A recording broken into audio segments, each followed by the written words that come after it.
രാത്രി കുറച്ചെടുക്കാം, പിന്നെ നമുക്ക് ബാക്കി നാളെ ആക്കാം. അപ്പം ബാക്ക് ടു സ്കൂളൊക്കെ ഒരുങ്ങി അല്ല, ഇവിടെ ഒരു ഇവക്കുട്ടി നിൽക്കുന്നുണ്ട് കേട്ടോ, അതാണ് ഞാനിങ്ങനെ നോക്കുന്നത്. അപ്പം എല്ലാവരും സ്കൂളിൽ പോവാറൊക്കെ ആയി. സത്യം പറയട്ടെ, എനിക്ക് ഇഷ്ടമല്ല കേട്ടോ പിള്ളേർ സ്കൂളിൽ വിടുന്നത്. കാരണം ഇത്ര ദിവസം ഇവിടെ ഉണ്ടായി നമുക്ക് തലവേദന ആയിരുന്നെങ്കിലും സ്കൂളിൽ പോണ ദിവസം അടുത്തപ്പം. ഇവയുടെ കാര്യത്തിൽ എനിക്ക് അങ്ങനെയില്ല, ബിക്കോസ് ഇവയ്ക്ക് 2 ആഴ്ച ആകെ അവധി ഉണ്ടായിരുന്നുള്ളൂ. പിന്നെ അവള് പോയി വരുന്ന അവൾക്ക് പിന്നെ നമുക്കത് തോന്നുന്നില്ല, അധികം മിസ്സിങ് ഫീൽ ചെയ്യത്തില്ല. പക്ഷെ സെറക്കുട്ടി എന്ന് പറഞ്ഞിട്ടുണ്ടെങ്കിൽ സെറ ഉള്ളപ്പോൾ ഇവിടെ ആരെങ്കിലും ഒക്കെ ഉള്ള ഒരു ഫീലിംഗ് ആണ് നമുക്ക്. എപ്പോഴും TV ഇങ്ങനെ വർക്കിംഗ് ആണ്. പെട്ടെന്ന് അവള് പോകുമ്പോ ഉണ്ടല്ലോ ഒരു സങ്കടം. 1 മിനിറ്റ് കേട്ടോ, ഈ വീഡിയോക്ക് കോപ്പിറൈറ്റ് വരുന്നോന്നല്ലോ, പുള്ളിക്കാരത്തെ TV ഓൺ ചെയ്തിട്ടിരിക്കുക, ഞാൻ നോക്കട്ടെ.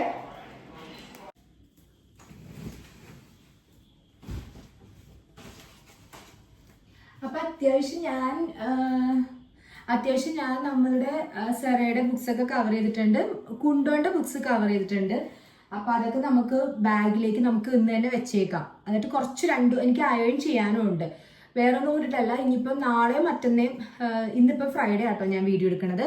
ബട്ട് സാറ്റർഡേ സൺഡേ ഞാൻ ബിസിയാണ്, ഇവിടെ ട്യൂഷനും കാര്യങ്ങളൊക്കെ ഉണ്ടല്ലോ. അപ്പം ഇന്ന് തന്നെ ഞാനത് ഓർഗനൈസ് ചെയ്ത് വെച്ചേക്കാം എന്ന് കരുതി. ബാഗ് പുതിയത് ഇപ്രാവശ്യം അവൾക്ക് ഞാൻ വാങ്ങിച്ചിട്ടില്ല, പഴയത് തന്നെയാണ്. സെറക്കുട്ടിക്കും ഇവക്കുട്ടിക്കും പഴയ ബാഗ് തന്നെയാണ് കേട്ടോ. പോട്ടെ, വലിയ പ്രശ്നമൊന്നുമില്ല. എന്തായാലും ഇപ്പൊ ഇടയ്ക്ക് വെച്ച് ചീത്താവുകയാണെങ്കിൽ വാങ്ങാമല്ലോ. അല്ലാതെ എല്ലാ വർഷവും പുതിയത് വാങ്ങുന്ന ഒരു കൺസെപ്റ്റ് നമ്മൾ ഇപ്പൊ തന്നെ കൊടുത്താൽ ചിലപ്പോൾ അത് ഫ്യൂച്ചറിൽ ബുദ്ധിമുട്ടാകും. അപ്പൊ നമുക്ക് എന്തായാലും ബുക്സ് എടുത്ത് വെക്കാം. അപ്പൊ ഇതാണ് കേട്ടോ ബാഗൊക്കെ അവിടെ കണ്ടിട്ടുണ്ടാവും അല്ലേ. ഇതാണ് ബാഗ് സെറക്കുട്ടിയുടെ. കണ്ട നല്ല പിങ്ക് അല്ലേ. പക്ഷെ ഇത് ക്രിസ്മസിന്റെ ടൈമിൽ നമ്മുടെ ഇവ വാഷ് ചെയ്തിട്ടുണ്ടായിരുന്നു. പക്ഷെ ഇപ്പൊ വാഷ് ചെയ്യാൻ പറ്റില്ല, അങ്ങനെ വാഷ് ചെയ്താലും സംഭവം ഉണങ്ങിയില്ല, മഴയല്ലേ, വാഷ് ചെയ്താൽ പണി കിട്ടും. അതുകൊണ്ട് ഇതിനാട്ടോ പഴയ വർഷത്തെ ബുക്കുകളൊക്കെ ഇരിക്കുന്നുണ്ട്. അപ്പൊ നമുക്ക് അതൊക്കെ മാറ്റാം. എനിക്ക് ഭയങ്കര സങ്കടമാണ് സാർ ഓരോരോ ക്ലാസ്സിലേക്ക് പോകുമ്പം. എന്താ പറയാ, എനിക്ക് എപ്പോഴും ഇവിടെ ഹലോ കിഡ്സിൽ കൊണ്ടുപോയ ഓർമ്മയും കാര്യങ്ങളൊക്കെയാണ്. അങ്ങനെയായിരിക്കും എല്ലാ അമ്മമാർക്കും അങ്ങനെ തന്നെ ആയിരിക്കും അല്ലേ. മക്കൾ ഓരോ സ്കൂളിൽ പോകുമ്പോൾ ഇപ്പോൾ 2nd സ്റ്റാൻഡേർഡിലായി. ഞാൻ ഇപ്പോഴും ഓർക്കുന്നത് ആ 2017 എൻ്റെ കയ്യിൽ കിട്ടിയ ആ ഒരു മൊമെന്റ് ആണ് ഞാൻ ഓർക്കുന്നത്. അപ്പം എനിക്ക് ഭയങ്കര സങ്കടം. അപ്പം അത് ഞാൻ കൂടുതൽ പറയണില്ല. എന്തായാലും നമുക്ക് ബുക്സ് ഒക്കെ എടുത്ത് വെക്കാം. കണ്ടോ, എക്സാമിന് കൊണ്ടുപോയ എക്സാം ബോർഡും കാര്യങ്ങളൊക്കെയാണ് കേട്ടോ. പുള്ളിക്കാരത്തിക്ക് ഞാൻ പറഞ്ഞില്ലേ അത്യാവശ്യം നല്ല മാർക്ക് ഉണ്ടായിരുന്നു, സ്റ്റഡി പ്രൈസ് കിട്ടേണ്ടതായിരുന്നു സെറകുട്ടിക്ക് കേട്ടോ. പക്ഷെ അവളുടെ പഠിപ്പിക്കുന്ന സിസ്റ്റർ ഞാൻ ഒരു മീറ്റിങ്ങിന് ഉണ്ടായിരുന്നു. അപ്പൊ ആദ്യം തന്നെ എൻ്റെ അടുത്ത് വന്നിട്ട് പറഞ്ഞത് അതാണ് കേട്ടോ. കാരണം അവള് ക്രിസ്മസ് ടേം 3 ടേം എക്സാംസ് അല്ലേ ഉള്ളത് മെയിൻ ആയിട്ട്, പിന്നെ അതിനിടയിലുള്ളത് മിഡ് ടേം എക്സാംസ്. അപ്പൊ അതില് first term, second term, third term. ഇതില് സെക്കൻഡ് ടേമിൽ വന്നിട്ട് അവൾക്ക് പനി, ചുമ, ഞാൻ പറഞ്ഞു ചുമ ഒരു വിധത്തിൽ അവൾക്ക് സിവിയർ ആവാറുണ്ടായിരുന്നു ആ ടൈമിന്. ഈ പ്രാവശ്യം നമുക്ക് നോക്കാം. അപ്പൊ അവൾക്ക് പോവാൻ പറ്റിയില്ല, അതായത് ക്ലാസ്സിൽ പോവാൻ പറ്റിയില്ല, എക്സാം എഴുതാൻ പറ്റിയില്ല. അപ്പൊ അതുകൊണ്ടിട്ട് ആ എക്സാം മിസ്സായി. ഒരു എക്സാം, ഹിന്ദി എക്സാം. അല്ലാന്നുണ്ടെങ്കിൽ അവൾക്ക് 97% ഉണ്ടായിരുന്നു, ഓവറോൾ 97% ഉണ്ടായിരുന്നു. ആ സെക്കൻഡ് ടേമിന്റെ അത് പോയോണ്ടാണ് കേട്ടോ പാത്തിന്റെ എക്സാം ബോർഡ്. പിന്നെ മാത്രമല്ല ഈ പ്രാവശ്യം അവളുടെ EVS എക്സാം നടന്നുകൊണ്ടിരിക്കുന്ന സമയത്ത് ഇവിടെ കഴിഞ്ഞാണല്ലോ ഞാൻ ഹസ്ബൻഡ് ഉള്ളപ്പോൾ ആ വീഡിയോ അപ്ലോഡ് ചെയ്തിട്ടുണ്ടായിരുന്നു. വെള്ളം നിന്നുപോയി, ടാങ്കിൽ വെള്ളമില്ല, എന്തോ ലീക്കോ കാര്യങ്ങളോ, പിന്നെ അവിടെ എന്തോ പണിയുന്നോണ്ടിട്ട് എല്ലാം കൂടി ആയപ്പോൾ ഞങ്ങളുടെ സ്റ്റോറേജ് ഉണ്ടായിരുന്ന വെള്ളം പോയി. പണി നടക്കുന്നോണ്ടിട്ട് നമുക്ക് വെള്ളം വരുന്നുണ്ടായില്ല. അപ്പൊ കംപ്ലീറ്റ്ലി ഡ്രൈ ആയിപ്പോയി, എല്ലാം ഡ്രെയിൻ ആയിപ്പോയി, വെള്ളം എല്ലാം ഡ്രെയിൻ ഔട്ട് ആയിപ്പോയി. അപ്പൊ ടാപ്പിൽ വെള്ളമില്ല. അപ്പൊ അന്ന് വിടണ്ടെന്ന് കരുതി എക്സാം എഴുതാൻ കേട്ടോ. അങ്ങനെ പക്ഷെ ഇവനോട് പറഞ്ഞു ഞാനെല്ലാം പഠിച്ചിട്ടുണ്ട് ചേച്ചി, എനിക്ക് എക്സാം എഴുതാൻ പോകണോ. അപ്പൊ ഇവ പറഞ്ഞു ഒന്നും മിണ്ടാതിരിക്കരുത്, നിനക്ക് എന്താ വേറെ പണിയില്ലേ എന്ന് ചോദിക്കുന്നുണ്ടായിരുന്നു കേട്ടോ. പക്ഷെ ലാസ്റ്റ് സ്കൂളിൽ ഞാൻ വിളിച്ചു വെച്ചപ്പോ പറഞ്ഞു ലേറ്റ് ആയിട്ടാണെങ്കിലും കൊണ്ടുവന്നോ, കുഴപ്പമില്ല എന്ന് പറഞ്ഞു. അങ്ങനെ 2 ആളെയും ഞങ്ങൾ കൊണ്ടുപോയി. അപ്പൊ അന്നും ആ എക്സാം കഴിഞ്ഞപ്പോ അവളുടെ സിസ്റ്റർ വിളിച്ച് പറഞ്ഞു, അവൾക്ക് ക്വസ്റ്റ്യൻസ് സാധാരണ നമ്മളിങ്ങനെ റീഡ് ചെയ്ത് കൊടുക്കാറുണ്ടല്ലോ. അപ്പൊ അവള് ലേറ്റ് ആയിട്ടാണ് എക്സാം എഴുതിയതെങ്കിലും ഓൺ ടൈമിൽ കഴിയുകയും ചെയ്തു. പിന്നെ ക്വസ്റ്റ്യൻസ് ഒന്നും അങ്ങനെ വായിച്ചു കൊടുക്കേണ്ടി വന്നില്ല, അവൾ അങ്ങോട്ട് എഴുതി, നല്ല ആൻസേഴ്സ് നല്ല കറക്റ്റ് ആയിട്ട് അവൾ ചെയ്തിട്ടുണ്ടെന്ന് പറഞ്ഞു.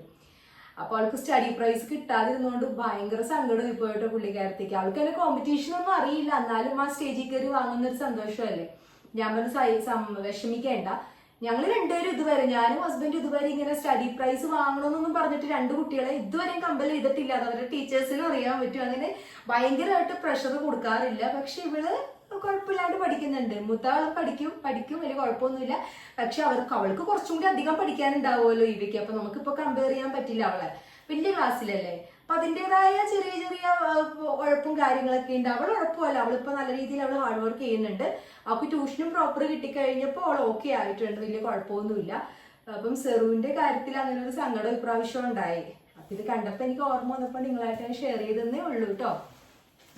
നമ്മുടെ സെറക്കുട്ടി ഇനി പണ്ടത്തെ സെറക്കുട്ടിയല്ല, ടേബിൾസൊക്കെ പഠിക്കാൻ തുടങ്ങാൻ പോകുന്നു. പണ്ട് നമ്പർ നെയിംസും അതേപോലെ നമ്പേഴ്സും കേഴ്സി ലെറ്റേഴ്സും ക്യാപിറ്റൽ ലെറ്റേഴ്സും സ്മോൾ ലെറ്റേഴ്സൊക്കെ പഠിച്ചിരുന്ന കാലത്തിൽ നിന്ന് മാറി. പിന്നെ ഫസ്റ്റ് സ്റ്റാൻഡേർഡിലായപ്പോൾ കുറേ കൂടെ പഠിച്ചു. ഇപ്പോൾ അതേ പിന്നെ ടേബിൾസിലോട്ടൊക്കെ പോകുന്നു. അവരുടെ ആ ഒരു ജേണി അല്ലേ, ആ ജേണി ഫീൽ ചെയ്യുമ്പോൾ ഭയങ്കര ചില സമയത്ത്, ഇപ്പോൾ ചില സമയത്തല്ല, ഇപ്പോൾ എനിക്കത് ഭയങ്കര ഒരു ഫീൽ വരുന്നു. ഒരു എന്താ പറയണത്, ഒരു മദർലി ഫീലിംഗ് ഇല്ലേ, അത് ഫീൽ ചെയ്യണു ചില സമയത്ത് കേട്ടോ. അപ്പോൾ അവരുടെ പഴയ ബാഗിൽ നിന്ന് ഞാൻ ബുക്സൊക്കെ എടുത്ത് മാറ്റുവാണേ. അപ്പം കുറച്ചും കൂടെ ബുക്സൊക്കെ കവർ ചെയ്യാനൊക്കെ ഉണ്ട് എനിക്ക്. അപ്പോൾ അത് കവർ ചെയ്തിട്ട് നമുക്ക് നാളെ ഇത് തിരിച്ച് നമുക്ക് വെക്കാം, ആ പുതിയ ബാഗിലേക്ക് വെക്കാം. എല്ലാ ബുക്സും കൊണ്ടുപോകണ്ട, കുറച്ച് ബുക്സ് കൊണ്ടുപോയാൽ മതി. പിന്നെ ക്ലാസ് തുറക്കുന്ന ദിവസം എല്ലാവരൊന്നും കൊണ്ടുപോവേ വേണ്ട. പിന്നെ സെക്കൻഡ് ഡേ തൊട്ടിട്ടാണ് ബുക്സ് കൊണ്ടുപോകുന്നത്. ഇവർക്ക് അങ്ങനെ ഹെവി ആയിട്ടുള്ള ലോഡും കാര്യങ്ങളൊന്നും കൊടുക്കാറില്ല കേട്ടോ. ആവശ്യത്തിനുള്ള ബുക്സും കാര്യങ്ങളും ഇപ്പോൾ ഇതെല്ലാം കൊണ്ടുവന്ന് സ്കൂളിൽ സബ്മിറ്റ് ചെയ്യണമല്ലോ ഫസ്റ്റ് ഡേ, അത്രേ ഉള്ളൂ കേട്ടോ. പിന്നെ അവളുടെ ബുക്കിൽ നിന്ന് ഞാൻ മറ്റേ എക്സാം ബോർഡും അതേപോലെ തന്നെ കുറേ പഴയ ബുക്സും കാര്യങ്ങളൊക്കെ മാറ്റിയതാണ്. സെറക്കുട്ടിക്ക് ഒരു റഫ് ബുക്ക് അല്ലാതെ തന്നെ എക്സ്ട്രാ ഒരു ബുക്ക് അവൾ എപ്പോഴും കരുതാറുണ്ട്. പുള്ളിക്കാരത്തി കുറച്ച് സിസ്റ്റമാറ്റിക് ആണ് കേട്ടോ. അപ്പോൾ അതുകൊണ്ടിട്ട് ഈ ലൈബ്രറിയിലൊക്കെ പോകുമ്പോഴേ ആൾക്ക് ലൈബ്രറിയിൽ കളിക്കാൻ മറ്റേ ടീച്ചറായിട്ട് ഭയങ്കര ഇഷ്ടമാണ്. ലൈബ്രറി മിസ്സിനെ അവൾക്ക് ഭയങ്കര കാര്യമാണ് കേട്ടോ, എപ്പോഴും പറയാറുണ്ട് എന്നോട്. ഇഷ്ടമല്ലേ സെറക്കുട്ടിക്ക് ലൈബ്രറി മിസ്സിനെ? മിസ്സിൻ്റെ പേരെന്താ അറിഞ്ഞൂടെ? മിസ്സിന് ഭയങ്കര കാര്യമാണ് കേട്ടോ. മിസ്സിൻ്റെ പേരറിയത്തില്ല, പക്ഷെ മിസ്സിന് ഭയങ്കര ഇഷ്ടമാണ്. അപ്പം അതുകൊണ്ട് ലൈബ്രറി ചെല്ലുമ്പം എനിക്ക് തോന്നുന്നു അവൾക്ക് ലീഡർഷിപ്പൊക്കെ കൊടുക്കുന്നതുകൊണ്ടായിരിക്കണം, ഭയങ്കര കാര്യമാണ്. ഇവക്കുട്ടിയുടെ ഉണ്ട് കേട്ടോ, സെറക്കുട്ടിയുടെ മാത്രമല്ല, ഈ വെനസ്ഡേയുടെ ടീഷർട്ട്, പിന്നെ സോക്സ്, വൈറ്റ് സോക്സ്, വെനസ്ഡേ യൂണിഫോമിന്റെ, അപ്പം റെഗുലർ യൂണിഫോമിന്റെ സോക്സ്, ഇതെല്ലാം വാങ്ങിച്ചിട്ടുണ്ട്. ഇപ്പൊ ഇതൊക്കെ നമുക്ക് തൽക്കാലത്തേക്ക് അവരുടെ ഷെൽഫിൽ വെക്കാം. ഇപ്പൊ ഇനി ബാക്ക് ടു സ്കൂൾ ആവുമ്പം എനിക്ക് തോന്നുന്നു ഇപ്പം അമ്മമാരാണെങ്കിലും ബാക്ക് ടു സ്കൂൾ ആവുമ്പം അവരുടെ ടൈം ടേബിൾ അങ്ങ് മാറില്ല. ഇപ്പൊ ഇത്ര 2 മാസം നമ്മൾ കുറച്ച് ലേസി ആയിരുന്നു കേട്ടോ. ഇനിയിപ്പോ നമ്മൾ അവരുടെ ആ ഒരു ടൈം റൂട്ടീനിലേക്ക് നമ്മ മാറും. ശരിക്കും നമുക്ക് രാവിലെ എണീക്കുന്ന കഷ്ടപ്പാട് മാത്രമേ ഉള്ളൂ. പാവം പിള്ളേര് രാവിലെ എണീക്കണം, സ്കൂളിൽ പോകണം, പഠിക്കണം, വൈകിട്ട് വന്നിട്ടും പിന്നെ അവർക്ക് പഠിക്കാനുള്ളത് പഠിക്കണം, കഷ്ടമാണല്ലേ. ശരിക്കും വെക്കേഷനും കൊണ്ടുപോകാനൊന്നും പറ്റിയില്ല കേട്ടോ, കാര്യമായിട്ട് എങ്ങും കൊണ്ടുപോകാൻ പറ്റിയിട്ടില്ല. 2 പേരെയും കൊണ്ടുപോകാൻ പറ്റില്ല. കുട്ടിക്ക് പിന്നെ ക്ലാസ് ഉണ്ടായിരുന്നു. സാധാരണ ഞങ്ങൾ വെക്കേഷനൊക്കെ എവിടെയെങ്കിലും ഒക്കെ, നമ്മൾ അങ്ങനെ വലിയ ട്രിപ്പ് അടിക്കുന്ന ആൾക്കാരൊന്നും അല്ല, അങ്ങനെ ഭയങ്കരമായിട്ട് ലോങ് ട്രിപ്പ് അടിക്കുന്ന ആൾക്കാരൊന്നും അല്ല. പക്ഷെ ഇങ്ങനെ പുള്ളി ഉള്ളപ്പോൾ നമ്മൾ പോവാറുള്ളതാണ് കേട്ടോ. പക്ഷെ ഇപ്രാവശ്യം ഇങ്ങൊന്നും പോവാൻ പറ്റിയില്ലാന്നേ. പിന്നെ പോവാന്നൊക്കെ വിചാരിച്ചു വന്നു കഴിഞ്ഞപ്പോഴേക്കും പിന്നെ സ്കൂളിൽ ഇവമോളുടെ ക്ലാസ് സ്റ്റാർട്ട് ചെയ്തു. അപ്പൊ ഇവക്കുട്ടി അവളും കൂടി വേണമല്ലോ, അപ്പൊ അങ്ങനെയൊക്കെ. അപ്പൊ ഇനി ഇവരുടെ 10th കഴിയാൻ ക്ലാസ് കാത്തിരിക്കുവാണ്. ഇവരുടെ 10th കഴിയുമ്പം ഒരു അത്യാവശ്യം നല്ലൊരു ട്രിപ്പ് അടിക്കണം. കാരണം ശരിക്കും അതൊരു സ്ട്രെസ് റിലീഫും ആണ്. പിന്നെ അതേപോലെ തന്നെ കുട്ടികള് എൻ്റെ ഒരു അഭിപ്രായത്തിൽ പാഠപുസ്തകത്തിനെക്കാട്ടിലും കൂടുതൽ അവർ കണ്ട് തന്നെയല്ലേ പഠിക്കേണ്ടത്. ഇന്ന സ്ഥലങ്ങൾ ഇന്നതുപോലെ നമ്മളെപ്പോഴും വിഷ്വൽ ആയിട്ടുള്ള കാര്യങ്ങൾ നമ്മൾ കുറച്ചുകൂടി ഓർത്തിരിക്കും. നമ്മളതിനെ ബൈ ഹാർട്ട് പഠിക്കുന്ന കാര്യങ്ങൾ മേ ബി നമ്മൾ മറന്നുപോകും ഇല്ലേ. അപ്പൊ അതുകൊണ്ടിട്ട് ഞാൻ പറഞ്ഞിപ്പോ എങ്ങോട്ടേക്ക് ഞാൻ പോണേല്ല, എന്തൊക്കെയോ ഞാൻ പറയണു. ഓക്കെ, നമുക്ക് എന്തായാലും അയൺ ചെയ്ത് വെക്കാം. അയൺ ചെയ്തിട്ട് നമുക്ക് ഇന്നത്തെ വ്ളോഗിങ് ഇവിടെ അവസാനിപ്പിക്കാം, വീഡിയോ എടുക്കൽ അവസാനിപ്പിക്കാം. എന്നിട്ട് നാളെ രാവിലെ നമുക്ക് സ്റ്റാർട്ട് ചെയ്യാം. ഓക്കെ, അതെ. ഇനിയിപ്പോൾ നമുക്ക് പതുക്കെ അയൺ ചെയ്യാൻ തുടങ്ങാം. അല്ലെങ്കിൽ താഴത്തിത്തിരി കുറച്ച് പണികളും കാര്യങ്ങളൊക്കെ എനിക്ക് ബാക്കിയുണ്ട്. അപ്പോൾ താഴത്ത് നമുക്ക് അയൺ ചെയ്യാൻ തുടങ്ങാം. സ്കൂള് റീ ഓപ്പണിംഗ് എന്ന് പറയുമ്പം എനിക്ക് നമ്മുടെ ഇവക്കുട്ടിയുടെ ഓർമ്മ വരും കേട്ടോ. പണ്ട് നമ്മുടെ ഇവക്കുട്ടി ഫസ്റ്റ് LKG പോകുമ്പം സത്യം പറഞ്ഞിട്ടുണ്ടെങ്കിൽ എനിക്ക് ആ തലേ ദിവസം വരെ കുഴപ്പമില്ലായിരുന്നു കേട്ടോ. പക്ഷെ കൊച്ചു പോയി കഴിഞ്ഞിട്ടുണ്ടല്ലോ എന്തോ ടെൻഷൻ. കാരണം കുറച്ച് കുസൃതിയായിരുന്നേ, കുറച്ച് വാശിയൊക്കെ ഇച്ചിരി കൂടുതലുണ്ടായിരുന്നു. അപ്പോൾ ഇവളെങ്ങനെ അവിടെ അഡ്ജസ്റ്റ് ചെയ്യും എന്നൊക്കെ ഉള്ളൊരു ടെൻഷനായിരുന്നു കേട്ടോ. കുഴപ്പമൊന്നും ഉണ്ടായിരുന്നില്ല, അവൾ ഓക്കെ ആയിരുന്നു അവിടെ. അപ്പോൾ എനിക്കെന്തോ ഇപ്പോൾ ഫസ്റ്റ് അസൈൻമെൻറ്റൊക്കെ ഇപ്പോഴും ഞാൻ ഓർക്കുന്നുണ്ട്. ഒരു ഫാമിലി ട്രീ ഉണ്ടാക്കണം, അതായത് ഫാമിലിയുടെ പിക്ചേഴ്സൊക്കെ ഒട്ടിക്കണം എന്നൊക്കെ പറഞ്ഞിട്ട്. അപ്പം പെട്ടെന്ന് പ്രിൻ്റ് ഔട്ടൊക്കെ എടുക്കേണ്ട കുറച്ച് കാര്യങ്ങളൊക്കെ ഉണ്ടായിരുന്നു. അപ്പോൾ ഞങ്ങളുടെ അടുത്ത് തന്നെ ഒരു പ്രിൻ്റ് ഔട്ട് പ്രിൻ്റ് ഔട്ട് എടുക്കണ ഒരു ബുക്ക് സ്റ്റാൾ ഉണ്ടായിരുന്നു.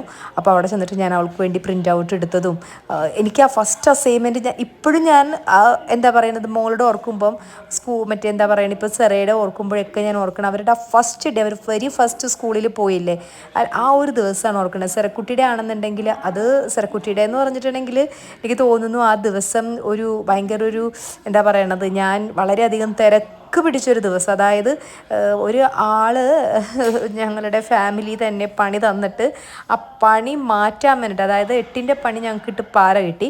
അപ്പം ഹസ്ബൻഡ് അവിടെ എന്ത് ചെയ്യാനാണ് പാവം അവിടെ പുള്ളി എന്നെ വിളിച്ച് കാര്യങ്ങൾ പുള്ളി പറഞ്ഞു നീ എന്തെങ്കിലും പെട്ടെന്ന് പോയി ചെയ്യുമെന്ന് പറഞ്ഞിട്ട് എനിക്ക് എന്താ പറയണ ഫസ്റ്റ് ഡേയിൽ ആ പ്രോഗ്രാം എൻ്റെ സെറക്കുട്ടിയുടെ എനിക്ക് അറ്റൻഡ് ചെയ്യാൻ പറ്റിയില്ല. എന്നിട്ട് ഞാൻ ആക്കി ജസ്റ്റ് മിസ്സിനോട് ഞാൻ പറഞ്ഞു. എന്നിട്ട് പിന്നെ അവൾ എക്സ്ട്രാ അതായത് ഹലോ കിഡ്സിലായിരുന്നല്ലോ അവളപ്പം അവൾക്ക് 12:30 വരെ ഉള്ളൂ. പക്ഷെ ഞാൻ എത്തിക്കഴിഞ്ഞപ്പോൾ 2:30 മണിയായി. എന്നിട്ട് ഞാൻ പറഞ്ഞു കൊച്ചോടെ ഒന്ന് കുഴപ്പമില്ല അവർ നോക്കിക്കോളും അവർ വേറെ സേഫാണ് കുഴപ്പമൊന്നുമില്ല. എന്നിരുന്നാലും സെറയുടെ എനിക്കത് ശരിക്കും എന്താ പറയുന്നത് എൻജോയ് ചെയ്യാൻ എനിക്കത് പറ്റിയില്ല എന്ന് വേണം പറയും. ഇവക്കുട്ടിയുടെ എൻജോയ് ചെയ്തായിരുന്നു. സെറക്കുട്ടിയുടെ എന്താ പറയുന്നത് ഞാൻ മാത്രമല്ലേ ഉള്ളൂ പോവാതിരിക്കാൻ പറ്റില്ലല്ലോ വളരെ അത്യാവശ്യമുള്ളൊരു കാര്യമല്ലേ.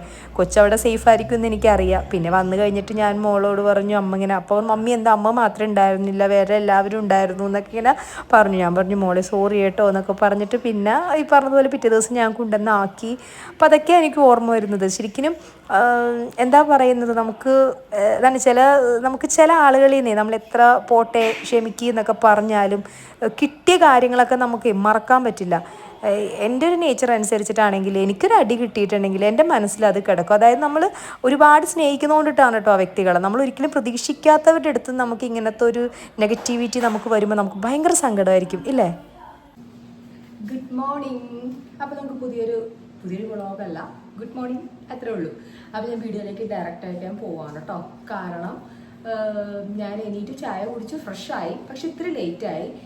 അപ്പോൾ അതുകൊണ്ട് നമുക്ക് ഇനി കുക്കിംഗ് സ്റ്റാർട്ട് ചെയ്യാം. മോർണിംഗ് ബ്രേക്ക്ഫാസ്റ്റ് ഉച്ചയ്ക്ക് കൊണ്ടുപോകേണ്ടതല്ല കഴിച്ചിട്ട് പോകേണ്ട ലഞ്ച് ഇതെല്ലാം ഈ ഷോർട്ട് ടൈമിനുള്ളിൽ നമുക്ക് പ്രിപ്പയർ ചെയ്യണം.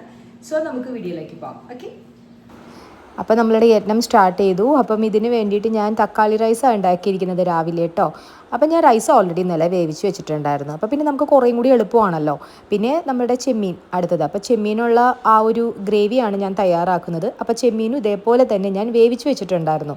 അപ്പോൾ ഇനിയിപ്പോൾ ചെറുതായിട്ട് തിക്ക് ഗ്രേവി അല്ല പിള്ളേർക്ക് അത്ര കൂടി എരിവ് ഇഷ്ടമല്ലാത്തതുകൊണ്ട് അവരുടെ ആ ഒരു എരിവ് അനുസരിച്ചിട്ട് ചെമ്മീൻ എളുത്തി വെക്കാമെന്നും കരുതി.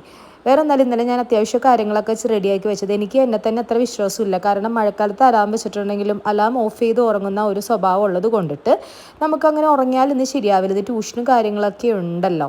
അപ്പോൾ ഇതുവരെ ട്യൂഷൻ്റെ അപ്ഡേറ്റ് ഒന്നും വന്നിട്ടില്ല. പക്ഷേ എറണാകുളത്ത് റെഡ് അലേർട്ട് ഇപ്പോൾ വരെയും പ്രഖ്യാപിച്ചിട്ടില്ല. ഇനിയിപ്പോൾ ഇതിനിടയിൽ എന്തെങ്കിലും പക്ഷെ പുറത്തൊക്കെ ഇങ്ങനെ ഭയങ്കര മൂടി നിൽക്കുന്നു. അപ്പോൾ ഇനിയിപ്പോൾ അറിയത്തില്ല ഇതിനിടയിൽ എന്തെങ്കിലും കോൾ എന്തെങ്കിലും വന്നാൽ ഞാൻ രക്ഷപ്പെട്ടു. അപ്പം ഞാൻ ഫോൺ വെയിറ്റ് ചെയ്തിരിക്കുവാണ്. ഞാൻ ജനറലാക്കിയിട്ടിരിക്കുവാണ്. കാരണം എനിക്കും ഇന്ന് മടിയുണ്ട് പുറത്തേക്ക് ഇറങ്ങാൻ. കാരണം അത്യാവശ്യം ഭയങ്കര ഒരു ക്ലൗഡി ആയിട്ട് ഇങ്ങനെ ഇരിക്കുന്നു. ഇപ്പം പെയ്യും എന്ന് പറഞ്ഞതുപോലെ ഇരിക്കുന്നു. അതുകൊണ്ടിട്ട് പിന്നെ വന്നിട്ടെന്ന് പറഞ്ഞിട്ട് നമ്മുടെ സെറക്കുട്ടിയും ഇവക്കുട്ടി എണീറ്റിട്ടുണ്ട്. സെറ ഉറക്കത്തിൽ തന്നെയാണ്. അപ്പോൾ അതൊക്കെയാണ് വിശേഷങ്ങൾ. ഇപ്പം ഹസ്ബൻഡ് ഉണ്ടായിരുന്നെങ്കിൽ നല്ല സുഖമായിരുന്നു കേട്ടോ. പുള്ളി ഒരുമാതിരി ഇങ്ങനത്തെ കാര്യങ്ങളൊന്നും പുള്ളിക്കും ഭയങ്കര ടെൻഷനാണ് കേട്ടോ. ഇന്നലെ വിളിച്ചപ്പോൾ എന്നോട് പറഞ്ഞായിരുന്നു ഇങ്ങനെ വിടണോ ട്യൂഷനൊന്നുണ്ടെങ്കിൽ വിടണ്ട കേട്ടോ, ഭയങ്കര മഴയും കാര്യങ്ങളൊക്കെയാണ്, മഴ പെയ്യാൻ നിൽക്കുന്നുണ്ടെങ്കിൽ വിടരുതെന്ന് പറയും കേട്ടോ ആളെപ്പോഴും. പക്ഷെ അതിന് മുന്നേ തന്നെ കളക്ടർ നമുക്ക് ഡിക്ലെയർ ചെയ്യാറുണ്ട് സാധാരണ ഹോളിഡേയ്സ്. പക്ഷെ കഴിഞ്ഞ വർഷം ഇങ്ങനെ നമുക്ക് ഒരു ദിവസം കളക്ടർ ഇങ്ങനെ ഡിക്ലെയർ ചെയ്തില്ല. ഇങ്ങനെ രാവിലെ നല്ല മഴയായിരുന്നു കേട്ടോ. അപ്പോൾ പുള്ളി ഹസ്ബൻഡ് തന്നെ ഡിക്ലെയർ ചെയ്തു ഇന്ന് കുട്ടികളെ വിടുന്നില്ല. അങ്ങനെ യൂണിഫോം ഇട്ട് ഇറക്കിയ പിള്ളേരെ നേരെ അകത്തോട്ട് കയറ്റിയൊരു ചരിത്രമൊക്കെ ഉണ്ട്. അല്ല നമ്മൾ റിസ്ക് എടുക്കാൻ തയ്യാറാവുന്നില്ല. കാരണം എന്തെങ്കിലും വല്ല സ്കൂൾ ബസ്സും കാര്യങ്ങളൊക്കെ അല്ലേ എന്നുള്ളൊരു പേടി. ഇതിപ്പോൾ ട്യൂഷനാകുമ്പോൾ അങ്ങനെയല്ല, അതുകൊണ്ട് കുഴപ്പമൊന്നുമില്ല. നല്ല മഴയത്തൊക്കെ നമുക്ക് ഉറങ്ങാനൊക്കെ ഒരു രക്ഷയില്ല അല്ലേ. കൊതിയാവുകയാണ് കിടന്ന് മൂടിപ്പോച്ച് കിടന്ന് ഉറങ്ങാൻ. അതുകൊണ്ട് ഞാൻ രാവിലെ ആക്ച്വലി ഞാനൊരു 6 മണി ആയപ്പോൾ തന്നെ അലാം വെച്ചതാണ്. ആദ്യത്തെ 5:30 പിന്നെ 6 മണി. പക്ഷേ 2 അലാം ഞാൻ നല്ല മിടുക്കിയായിട്ട് ഓഫ് ചെയ്തിട്ട് ഞാൻ കിടന്നുറങ്ങി എന്നുള്ളതാണ് സത്യം. ഇപ്പോൾ അതേ എനിക്ക് രാവിലെ എല്ലാം മറ്റേ മിക്സിങ് മാത്രം ഉള്ളത് കൊണ്ടിട്ട് എൻ്റെ മനസ്സിലിങ്ങനെ ഞാൻ ചിന്തിക്കുകയും സൂര്യ റിലാക്സ് യുവർ സെൽഫ്, ഒരു പ്രശ്നവുമില്ല, പെട്ടെന്ന് കാര്യങ്ങളെല്ലാം കഴിയും, നമുക്ക് ജസ്റ്റ് മിക്സ് ചെയ്താൽ പോരെ, മസാല മിക്സ് ചെയ്താൽ പോരെ, കുട്ടി കിടന്നുറങ്ങിക്കോളൂ എന്ന് ഞാൻ സ്വന്തമായിട്ട് തന്നെ പറയും. കാരണം അല്ല ഒരു പണിയും ചെയ്യാണ്ടൊക്കെ ആണെന്നുണ്ടെങ്കിൽ നമുക്ക് ഭയങ്കര ടെൻഷനായിരിക്കും. അതും ഒരു ആങ്സൈറ്റി ഡിസോർഡർ ആണെന്ന് തോന്നുന്നു അല്ലേ. എന്ത് പറയാനാണല്ലേ, പണ്ടൊക്കെ എന്ത് സുഖമായിരുന്നു, ഒന്നും അറിയേണ്ട കാര്യമില്ല. എണീറ്റ് വരിക, സ്കൂളിൽ പോകുക, അത്രയേ ഉള്ളൂ, ബാക്കിയെല്ലാം റെഡി. പക്ഷെ പണ്ട് ആലോചിക്കുമായിരുന്നു പെട്ടെന്ന് വലുതായി കല്യാണം കഴിച്ചാൽ മതിയെന്ന്. അന്നേരം ഞാൻ ഡീറ്റെയിൽഡായിട്ട് വീഡിയോസൊന്നും കാണിച്ചിട്ടൊന്നുമില്ല, കാരണം നമ്മൾ എപ്പോഴും ചെയ്യുന്ന റെസിപ്പീസൊക്കെ തന്നെയല്ലേ. അപ്പോൾ തക്കാളി റൈസ് റെഡി. നിങ്ങൾ ചോറ് വെക്കണം, പിന്നെ അതേപോലെ തന്നെ ചെമ്മീൻ ഇങ്ങനെ ഒന്ന് വരട്ടി അങ്ങ് എടുത്തു. പിന്നെ പരിപ്പ് കറി ഞാൻ ഇന്നലെ രാത്രി തന്നെ ഉണ്ടാക്കി വെച്ചതാണ്, കാരണം തക്കാളി റൈസിന് പരിപ്പ് കറി നമുക്ക് യൂസ് ചെയ്യാമെന്ന് കരുതി, എനിക്ക് യൂസ് ചെയ്യാമെന്ന് കരുതി. പിന്നെ ചിക്കൻ വറുത്ത് വെച്ചിട്ടുണ്ട്. പിന്നെ സെറക്കുട്ടിയുടെയാണ് കേട്ടോ ആ റൈസ് ഇരിക്കുന്നത്, പ്ലെയിൻ റൈസ്. അവൾക്ക് കുറച്ച് നെയ്യൊക്കെ ഇട്ട് പിന്നെ കുറച്ച് മറ്റേ ബട്ടറിൽ മുട്ടയൊക്കെ ഇട്ട് പൊരിച്ചിട്ട് കൊടുക്കാമെന്ന് കരുതി, സെറക്കുട്ടിയുടെ ബ്രേക്ക്ഫാസ്റ്റ് ആയിട്ട്. അവൾക്കിങ്ങനെ ഗ്രേവി വലിയ താല്പര്യമൊന്നുമില്ല. അപ്പോൾ ഏകദേശം കറിയെല്ലാം കഴിഞ്ഞു, പക്ഷെ ഒരുപാട് പാത്രങ്ങൾ കഴുകാനുണ്ട്. അപ്പോൾ അതെന്തായാലും ഇനിയിപ്പം കഴിഞ്ഞിട്ടേ എനിക്ക് കിച്ചണിൽ നിന്ന് ഫ്രീ ആയിട്ട് ഇറങ്ങാൻ പറ്റുള്ളൂ. അപ്പോൾ എന്തായാലും രാവിലത്തെ ബ്രേക്ക്ഫാസ്റ്റും ഇനിയിപ്പം ചോറ് വേവിക്കണം, അത്രേ ഉള്ളൂ.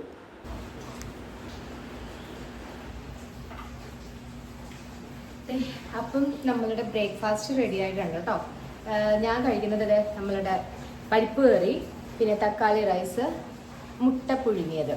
ഒരെണ്ണം കഴിക്കാം, അടുത്തത് പിന്നെ കഴിക്കാമെന്ന് കരുതി.